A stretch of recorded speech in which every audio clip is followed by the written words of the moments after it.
Hai, Assalamualaikum warahmatullahi wabarakatuh. Buat kalian para pejuang cinta yang mendengarkan podcast ini, semoga selalu diberikan perlindungan dan rahmat oleh Tuhan Yang Maha Esa. Kalau sudah berbicara soal cinta, apa aja bisa dilakuin? Bukan hanya tindakan-tindakan saja yang bisa membuat si dia tidak berkutik, tapi kata-kata juga bisa. Kalau cuma satu kata I love you ya, atau sejenisnya, sebenarnya biasa aja. Itu nggak begitu ampuh untuk merubah keadaan sebenarnya.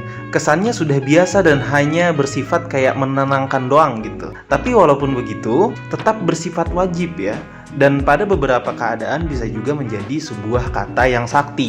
Tergantung dari cara dan keadaan saat menyampaikan. Jadi sebenarnya ada kata-kata sakti lain yang mungkin pernah lu ucapkan pada pasangan. Bukan mungkin lagi ya, tapi hampir semua orang menggunakannya. Tapi kata-kata sakti ini bisa juga bersifat manipulatif yang akan meruntuhkan logika. Penasaran? So dengerin ini dengan serius, perbaiki posisi duduk dan rebahan kalian, kencangkan suara headset, dan mari kita mulai.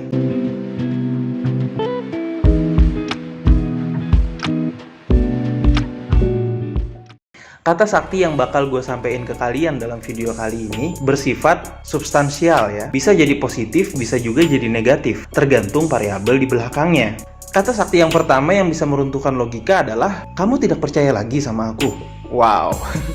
Kalau udah dapat kata ini, biasanya pasangan gak lagi bisa berkutik bro. Dia akan secara terpaksa mengakui kalau sebenarnya dia udah percaya, meskipun sebenarnya masih ada keraguan di dalam dirinya. Kalau tidak melakukan itu, biasanya mereka bakal nyari alasan lain yang sebenarnya menunjukkan rasa tidak percaya. Tapi itu secara tidak langsung ya, sehingga akan lebih bisa diterima dan bisa membuat suasana lebih hangat. Dan ini juga sering banget diucapin sama cewek ya. Terus kata sakti yang kedua yang cenderung lebih banyak diucapkan sama cewek adalah kamu cinta sama aku gak sih?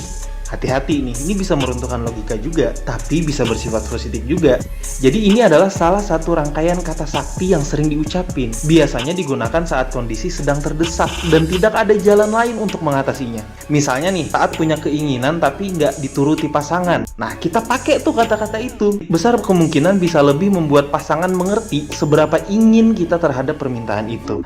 Kata sakti yang satu ini biasanya tuh akan ampuh kalau diucapkan saat kondisi keduanya imbang dan si pengucap nih melakukannya dalam kondisi marah atau kecewa. Terus kata sakti yang ketiga, demi kamu. Ini bisa juga cenderungnya ke cowok, bisa juga cenderungnya ke cewek. Lagi-lagi ini bisa bersifat positif, bisa bersifat negatif, tergantung dalam kondisi apa dan kalian menggunakannya untuk apa. Kalau sudah menggunakan kata ini, biasanya pasangan akan lebih merasa sedang diperjuangkan. Dalam hati kecil akan merasa sangat menghargai perjuangan yang akan dilakukan.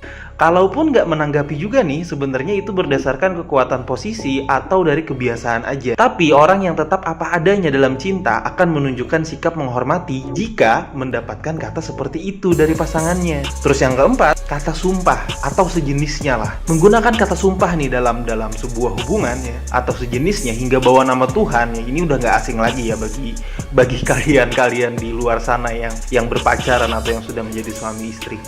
Nah, itu juga bisa menjadi kata sakti yang jadi andalan gitu loh bro. Ini biasanya dilakukan untuk benar-benar meyakinkan pasangan dengan apa yang sebenarnya terjadi. Kalau kalian menggunakan ini, pasangan kemungkinan bisa lebih percaya. Tapi karena rasa kecewa mungkin butuh waktu bro. Dan seandainya sudah tidak ada kata maaf, bisa aja ini terjadi karena pasangan ingin mengambil kesempatan pergi atau hilang tanpa harus menjadi pihak yang disalahkan.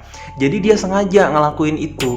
Jadi mungkin sebelumnya sudah ada pikiran untuk berhenti, tapi bingung mencari alasan agar tidak menjadi pihak yang disalahkan. Nah, gue rasa itu aja udah cukup ya. Dan kalian juga harus bijak menggunakan beberapa kata-kata sakti yang udah gue sebutin tadi. Mungkin lu ada nih kata sakti lain yang pernah lu gunakan. Coba komen deh di bawah. Sebenarnya banyak kata sakti yang bisa kita gunain. Akan tetapi itu semua tergantung dari keadaan kita. Kalau pasangan sudah cinta mati dan takut kehilangan, akan lebih banyak banget kata sakti yang bisa digunain ya. Tapi kalau sebaliknya, maka kita yang akan lebih sering mendapatkan serangan dengan kata-kata sakti darinya. Semangat para pejuang cinta, tidak ada unsur provokasi dan merendahkan gender tertentu. Semua narasi dan statement dalam video ini bersifat substansial dan kondisional. Semoga bermanfaat dan jangan lupa bahagia.